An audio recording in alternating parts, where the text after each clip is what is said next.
Good afternoon, everyone, and welcome to this IUA market briefing on universal best practices for wildfire risk underwriting and mitigation. My name is Madeline Fox, and I'm a legal services executive here at the IUA. Thank you so much for taking the time to join today's session. I'm just going to run through a very brief few bits of housekeeping. So the session is going to be recorded, and a link will be circulated to attendees along with a copy of the presentation slides. We'll encourage you to make use of the Q&A function throughout the presentation to ask any questions you may have. On the presentation itself today, we're very lucky to have speakers from Green Shield Risk Solutions who are going to consider the key aspects of wildfire risk underwriting and mitigation. So today we're joined by Raphael, Paul Brady, and Brian Bastian. So I will now hand over to Brian Bastian, who's the head of product, with my thanks. Wonderful. Thank you, Maddie. Excellent. Well, yeah, thank you, everybody. Appreciate you carving out some time in your day to be with us. We have what I think will be a really compelling and hopefully very useful set of training around wildfire risk underwriting and mitigation. I will just first mention and reiterate the Q&A functionality specifically. Please use that throughout. To the extent I'll be monitoring that. Really the stars of today's presentation will be Gary and Paul here, but I'll be sort of monitoring the Q&A. We have dedicated some time at the end to address some of those questions. So to the extent that it's a question that makes more sense to answer at the end, that's what we'll do. If it's something smaller that I can address directly, I'll be monitoring that throughout the presentation. Quick background for myself before we get into the agenda. As Maddie mentioned, I'm Brian Bastian. I'm our head of product at Green Shield. My background's in meteorology, and I have the sort of pleasure of working with Paul and Gary on the product side to help craft really solutions to help our clients, better manage and mitigate the risk of wildfire. And so for today's agenda, we're going to spend a little bit of time talking about who we are, why we're here, sort of our background, our experience in this space, and a bit of the why, both the marketplace and risk trends with respect to wildfire. And then we're going to hit pretty hard on what those key learning objectives are. And then we'll be kind of transitioning into really the meat of the presentation. And that will be Paul's piece. And then lastly, we'll wrap up, as I mentioned, with the Q&A. So without further ado, I'm going to hand it over to Gary Raphael. Thanks, Brian. I appreciate that. Hi, everybody. As Brian said, my name is Gary Raphael, and I am the head of business development for the Property Guardian program at Green Shield. Before we get into the core elements of today's discussion, I wanted to just take a quick minute and give you a sense for the individual and collective bona fides and experience of the team that's going to be speaking with you today. So in that spirit, a little bit of background on me.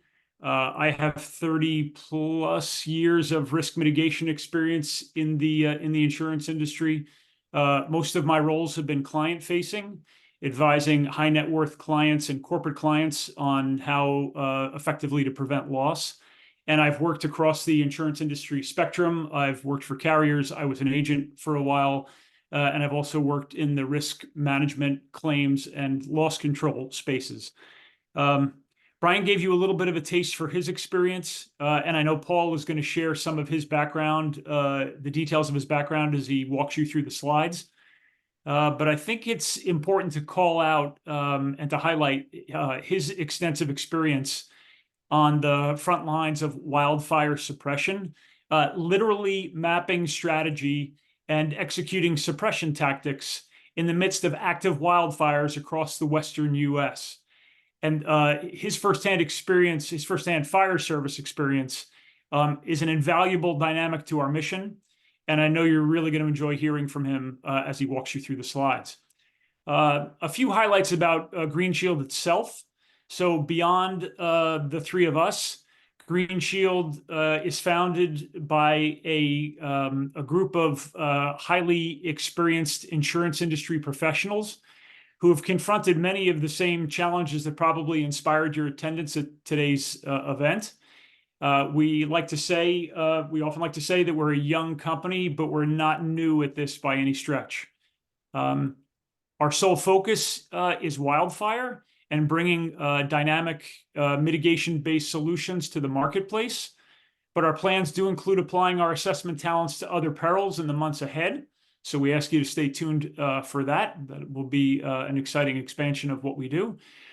And our Property Guardian program is unique in many ways. Hopefully you'll see that as we spend some time together, but perhaps it's no more so than in our ability to assess structural resiliency at the parcel level and prescribe tailored mitigation guidance to underwriters and property owners. And you'll see those dueling dynamics as Paul walks through his slides. So with all of that as kind of preamble, I'm going to suggest that the three of us come off camera, and we're going to transition just to the slide deck itself. And then we're going to start by briefly discussing some trends that literally inspired the development of Green Shield.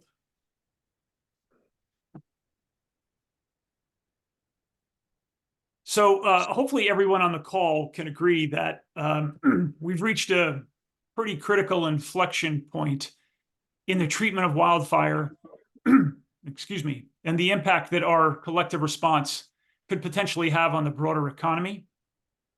I think it's fair to say that wildfire season is now viewed as closer to a year-round issue than a seasonal issue. In fact, there's data that suggests that on average, wildfire season is lasting 2.5 months longer than it has historically. The number of fires, the amount of acres burned, and the dollars lost only continues to grow. And no matter the source, the data all agrees that the threat of wildfire and its impact on U.S. property is touching more and more people and reaching more and more of us. And certainly this slide is intended to underscore that point. I think it illustrates it in stark contrast. It's also touching into more and more states, as you can see by the map and the state outlines. And this trend is only projected to continue to grow. And that growth is illustrated again in these maps. By some estimates, some 4.5 million U.S. properties are now considered to be in high wildfire exposure areas.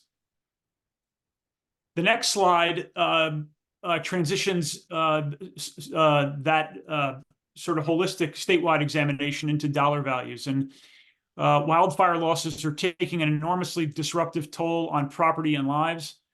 And as you can see, now reaching nearly $4 billion in annual property damage. This slide depicts the rapid progression of this toll nationwide over about a 50-year period, a 50-year window. And despite each of those successive windows getting smaller, the numbers are actually increasing. And these figures also underscore the connection between the ever-growing value of property lost and the non-renewal and capacity constraints in place in the market, especially in the state of California. 3 wildfires in the short span of 2 years illustrate the growing devastation of individual events and the disproportionate impact of a single event on underwriting profits. And all of this is trending in the wrong direction. Results are escalated by drought, stronger winds, warmer temps, and lower humidity. On this slide, while California is the focal point for most of us, and understandably so, the earlier slide of the map that I showed you notes and depicts that this issue is just becoming increasingly widespread. California is still the most active, but the trend lines in other states are also worrisome, as this data underscores. More places that traditionally seemed like outliers in this conversation, like, for example, here in the States, Texas and Florida, are becoming the new front lines of the wildfire battle.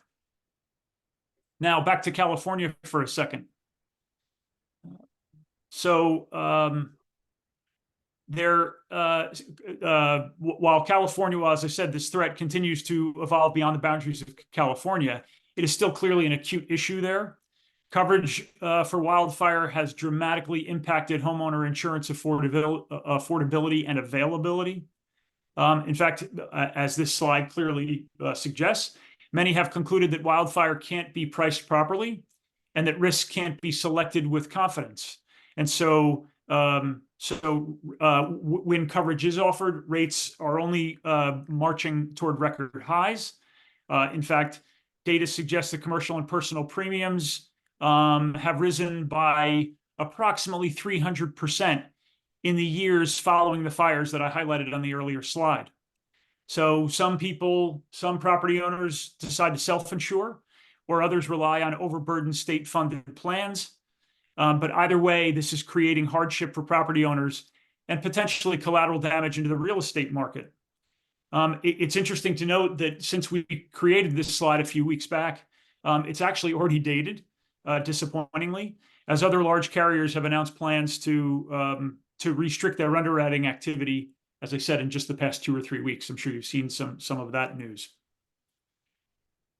So the next slide just encapsulates some thoughts on how all of this could potentially change. At Green Shield, we believe there needs to be some acknowledgement that traditional wildfire scores are waning in their value as it relates to meeting the need and meeting the moment, as it was just depicted on the slide earlier. More impactful data is available than ever before, and needs to be leveraged effectively to find good risks in bad locations. Property owners need to be engaged in this process, and we need to educate them on the critical steps that can improve resiliency. And of course, as suggested by the theme of today's session, we need to continue as an industry to bring creative underwriting solutions to the discussion. Now, clearly there are state-level legislative dynamics that impact the situation, but that's not within our immediate scope at Green Shield. So more specifically about today's session itself, and then I'll sort of transition things over to Paul. We are not looking to make wildfire scientists out of everybody on the call, rest easy. But we have identified 4 core learning objectives that we think can help you to better assess wildfire exposure as soon as our session ends, frankly.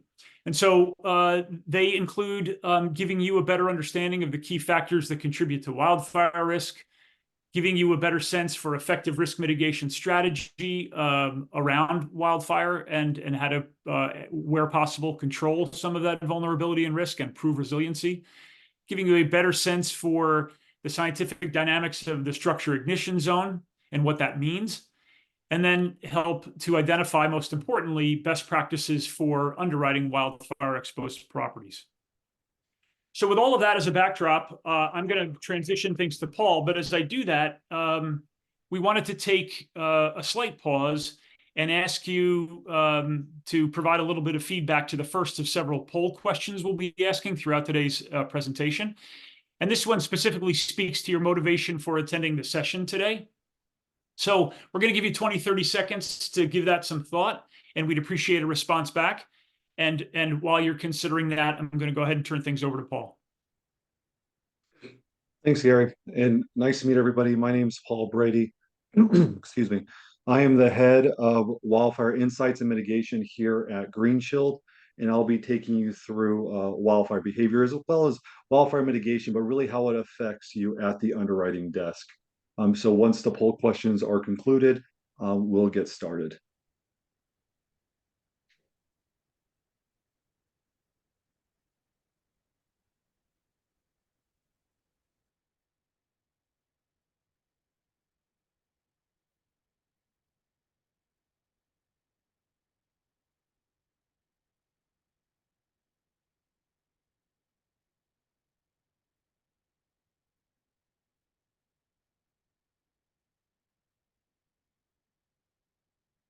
Okay, it looks like, and I'll kind of zoom this into the screen so that everybody can see.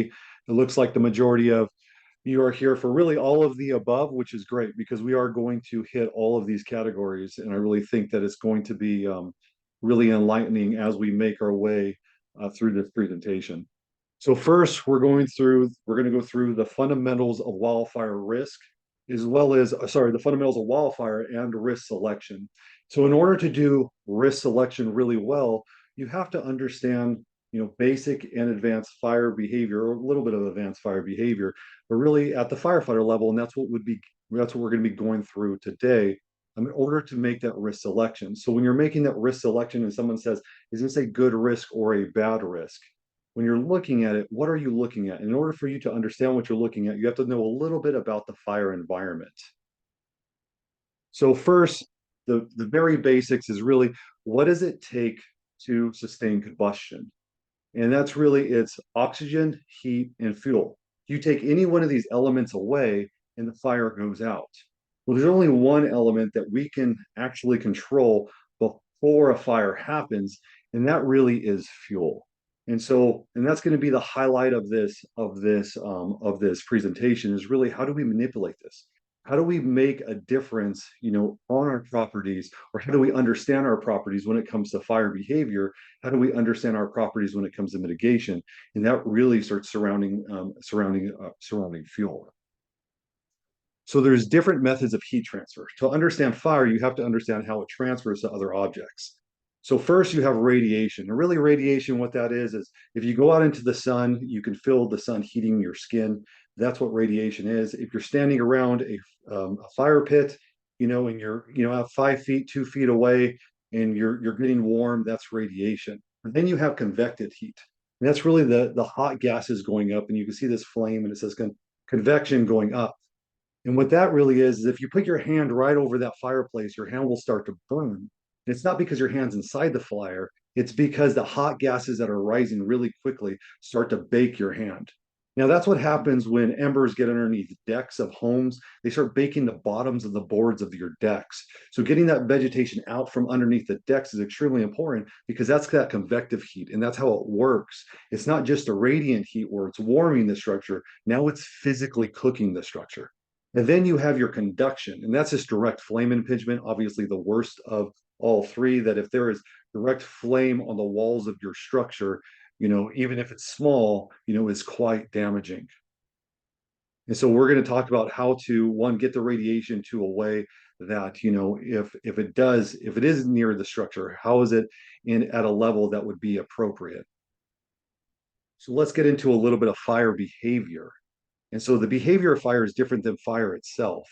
So when understanding fire behavior, it goes into another triangle, which is 3 categories. And really, how a fire behaves is all 3 things: the weather, the topography, and the fuels. And once again, the only one that we can control is the fuels, because we're not going to control the weather. And the topography, we're likely not going to control. Really, the one that we can manipulate is the fuels. So in order to stop combustion, we can manipulate the fuels. In order to manipulate the fire behavior within the area, it is also the fuels. So what are we talking about when we talk about fire behavior?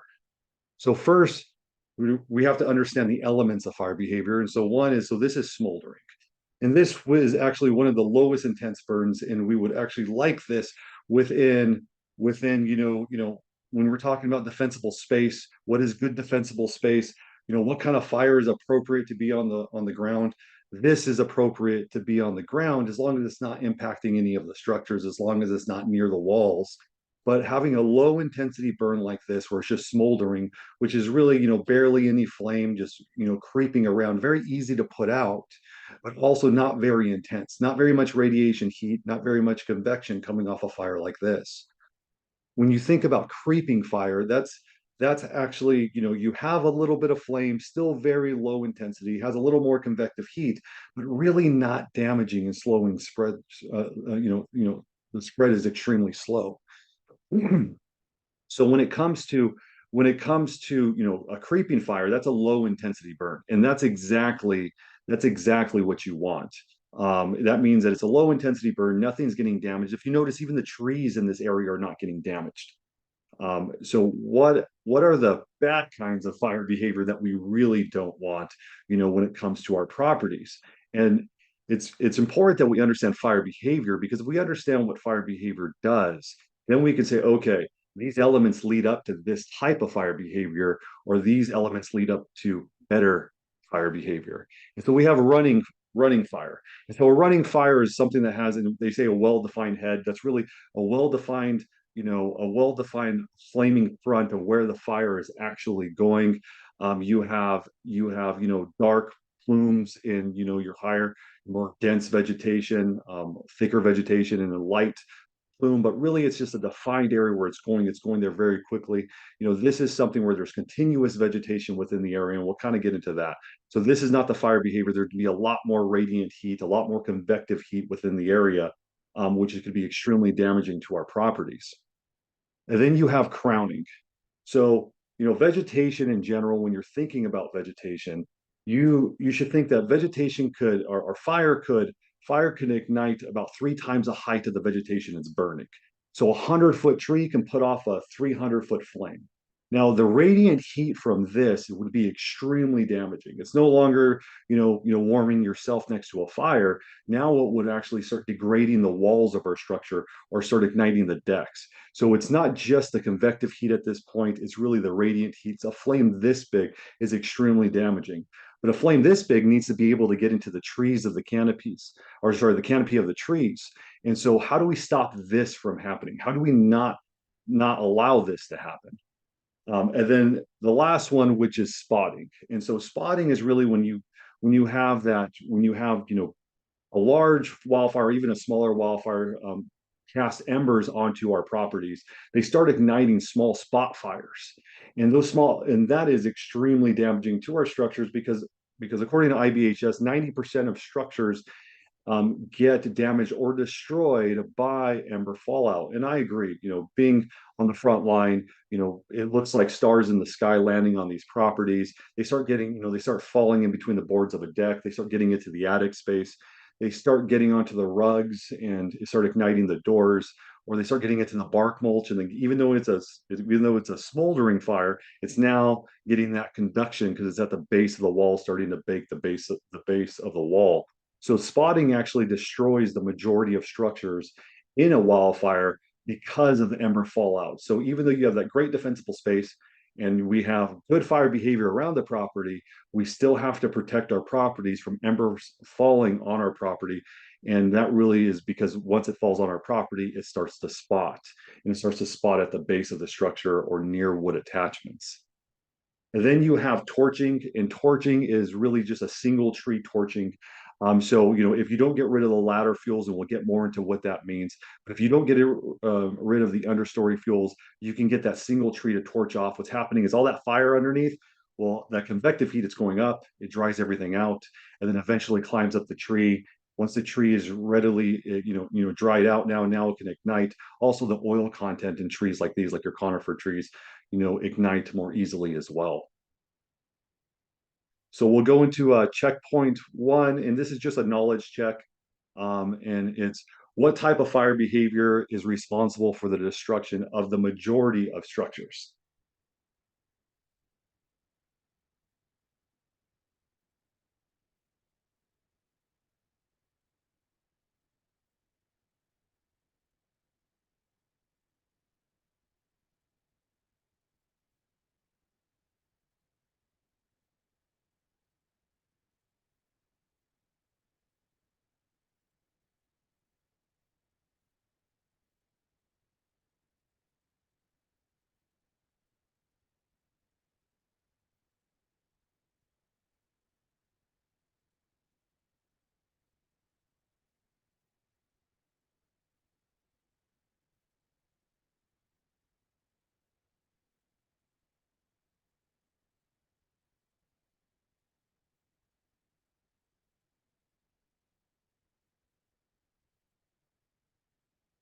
So the answers are in, and the majority of you got it correctly. It's really spotting. So spotting, as much as the other ones are, the other answers are more dramatic, it's not really what destroys the majority of structures. It's really the spotting potential. So the ember fallout that is falling on the structures is really igniting things around the structure, and that's really spotting. And it spots around the structure, which destroys the majority of the structures. So now we're going to get into critical fire weather. And if you remember the fire behavior triangle, now we're going right into it, fire behavior, or sorry, fire behavior, which is the first one, which is weather. So with weather, we're really going to talk about wind. So the power of wind overpowers fire. And why is this so important at the underwriting desk? Is because if we know where the wind is coming from, we know where a fire will likely come from as well.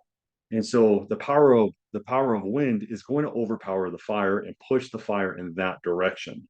The reason why is it bends over that flame length. That convective heat is now going sideways, not just straight up, and it pushes it into the next vegetation over, and it just starts pushing the fire to where the wind is going. So we'll talk about one of the most destructive winds, and that's really going to be your foehn winds. So your foehn winds is created off high pressure systems, really really a constant thing. It's going to happen again and again and again. So high pressure system that pushes over a mountain range, and then it has these downslope winds that are extremely destructive. When you think of your foehn winds, think of your Santa Ana winds, your Diablo winds. So some of the winds that are responsible for the Woolsey fire or responsible for the Tubbs fire, some of the most destructive winds, but they're predictable. So as these winds get pushed up and over the mountain, they start losing their moisture, which is relative humidity. They start losing the moisture, so they become a dry wind. Not only because they become a dry wind, as it starts going up and over the mountain and starting getting pushed down into the valleys, it starts not only is it now dry, but it's now starts heating up and becomes a very hot wind, which loses even more moisture within the wind itself. And then it starts speeding up to upwards of 90 miles an hour, even gusts up to, it says 90, but really I've seen it even up to 100. And that's really that's really the destructive wind. But the best part about these winds is, like I said, they're extremely predictable. So for example, your Santa Ana winds come out of the northeast today, and they are going to continue to come out of the northeast forever, just because of the mountain ranges within that area. So it's a topography driven wind. What does that mean to you as an underwriter? That means that this wind is always coming out of the northeast and always pushing out towards our oceans. Where is the fuel around my property to the northeast? Is that wind going to push a fire into my property, or is it going to push a fire away from my property? So if you have a property and you have vegetation to the northeast, just continuous fuels, and even you have a road there, because roads, you have cigarette butts, dragging trailer chains, really anything that can ignite a spark, on these hot, windy days, if it ignites there, is it going to immediately push a fire towards my property? Do I need more defensible space clearance in that area? Or is all the vegetation really to the southwest of my property? And during these hot, windy days, is it going to push a fire away? Now, I'm not saying that the vegetation to the southwest means, oh, that's great vegetation, now we don't have to deal with it. No, you should still have defensible space. But when you're thinking about these large destructive fires, like again, the Woolsey fires and the Tubbs fires of the world, you should be looking at, how do we survive one of those? We really start understanding, the foehn winds within the area. So now we're going to go straight into fuels. And what is a fuel? So first off, a fuel, everyone just usually thinks vegetation, but it's not vegetation. It's also the structure itself. So yes, it's the pine needles on the ground. Yes, it's the trees, but it's also the structures. And so when you're looking at defensible space, you need to look at, what is the structure density and what is the vegetation in between it. If you have a great property, but it's only, 10 feet away from a structure that is a terrible property, and you're like, yeah, if I would have insured the structure that's 10 feet away, I would have said no, but since this property is good, I'm going to say yes. That's not really how it works, because if that property were to go, the likelihood of your property going is now that much higher. So understanding that it's a community effort when you're looking at it, not just a single structure effort. And so there's some risk that when you look at them, you have to look at the neighboring properties, because that is also fuel. And you have to think about it as fuel, that if this were to ignite, could this damage my property? And then fuel arrangement matters. And so when you're looking at fuel and you're trying to understand the vegetation around your property, fuel arrangement really matters. So when you're looking at the grass, so you have the horizontal continuity. And what that means is you just have continuous vegetation in the area. So all this dry and dead grass, if I were to light that off, a fire can just ignite and move across the landscape uninterrupted, no fuel breaks, just continue to burn in that area. And so that's just continuous vegetation, continuous horizontal continuity. Then you have vertical arrangement. Remember that crown fire that we just saw? So that crown fire was able to get into the tree canopies because there's continuous vegetation from the ground all the way to the tops of the trees. I'll also point out in that picture that this area looks like it was also a little bit of beetle kill, but also a blowdown. And when you look in between the trees, you see all that dead vegetation. The dead vegetation also matters. So you'll see the spots of dead standing trees and dead as well as the dead fuel underneath it. What happens is yeah, ember fallout happens in that area, when a fire is approaching it, because ember fallout usually is in front of the fire. And this starts to ignite. The reason why it starts to ignite is because all this dead vegetation. Think about it this way. If you want to go get firewood, are you going to cut down the live tree and chop it up and put it in your fireplace? Of course not. That's not going to burn very well. What will burn is all those dead standing trees, all the dead fuel on the ground. And then just like a structure would ignite, just how a structure would, if there's a bunch of dead stuff around it, it would start baking the walls of the structure and starting to ignite the decks and start getting in, getting into the walls or breaking windows. Just how a structure will start to ignite, so will the forest around it.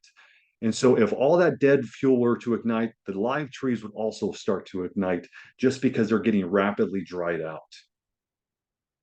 And so when we're talking about vertical fuel arrangement, we're talking, so you have really four elements, which is your ground fuels, your surface fuels, your ladder fuels, and your aerial fuels.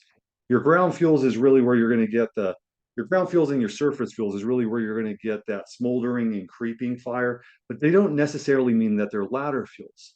So ladder fuels, if you can look where that label is going across, you see all that dead limbs that go all the way to the ground.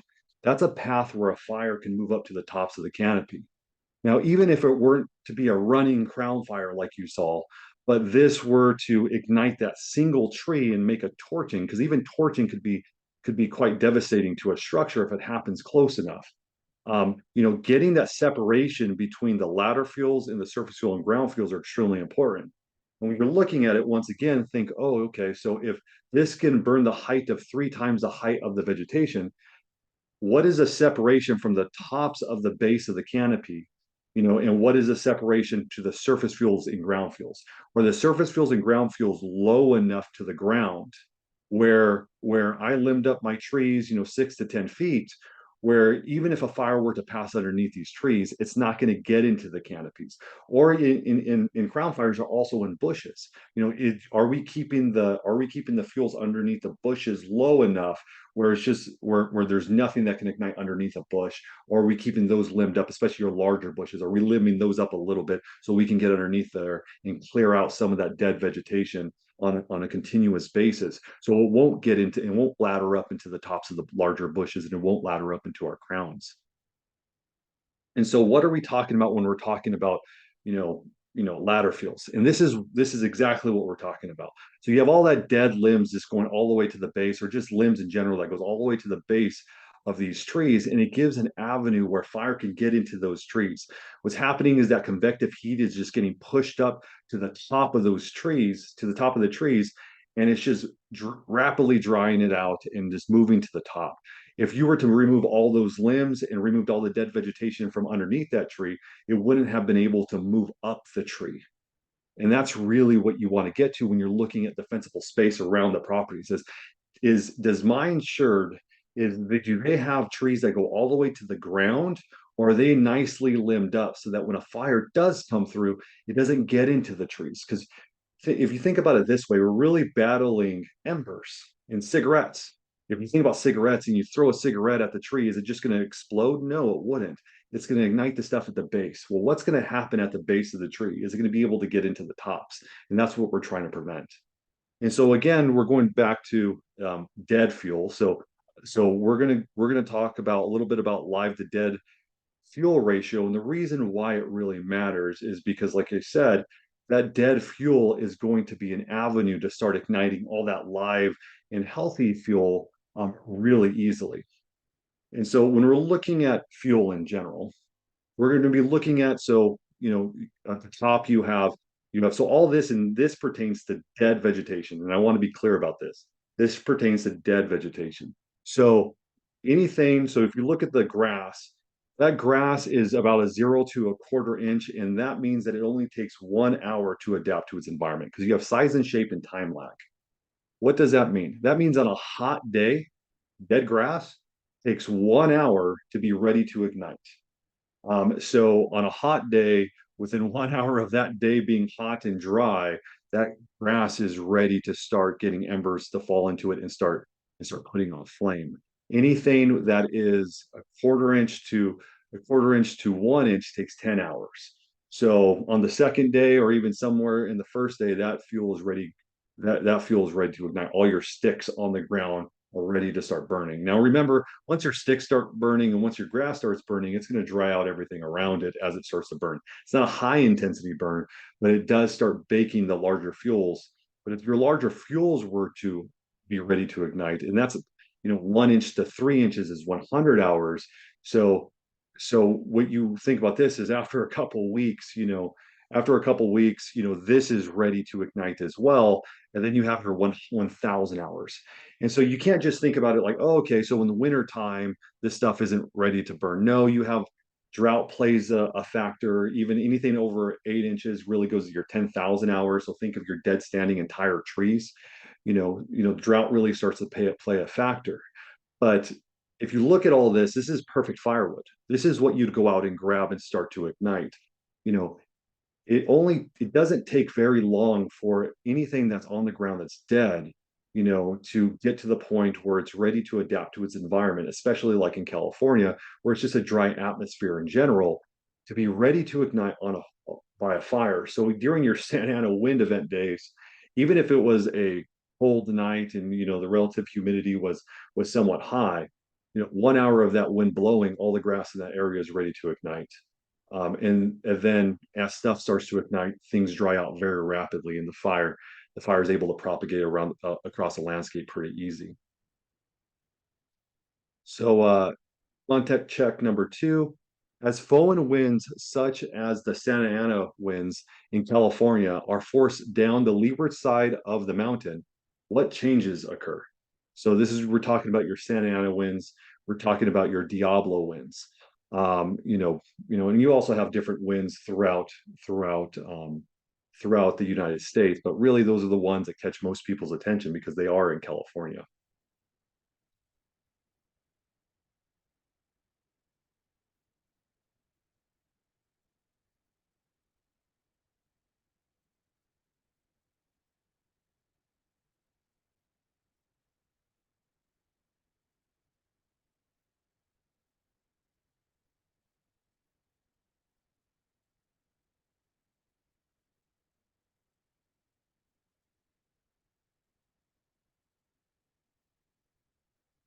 And I will say, as everybody's answering the question, when you think about your dead grasses, when you think about even the smaller twigs, that's really what's at the base of the structure that kind of grows throughout the year.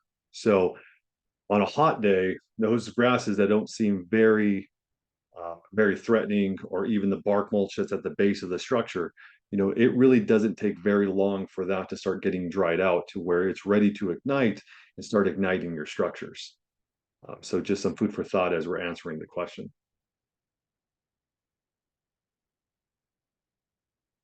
Oh, this is great. So air does speed up, temperature does rise, and relatively, so 68% got it correctly. And this was supposed to be the hard question of the bunch. So that's good. So air speeds up, temperature rises, and relatively humidity decreases, correct. So that's your destructive winds that go, really all the bad things happen when the alignment of bad things happen for weather when those winds are happening. So what are the influences onto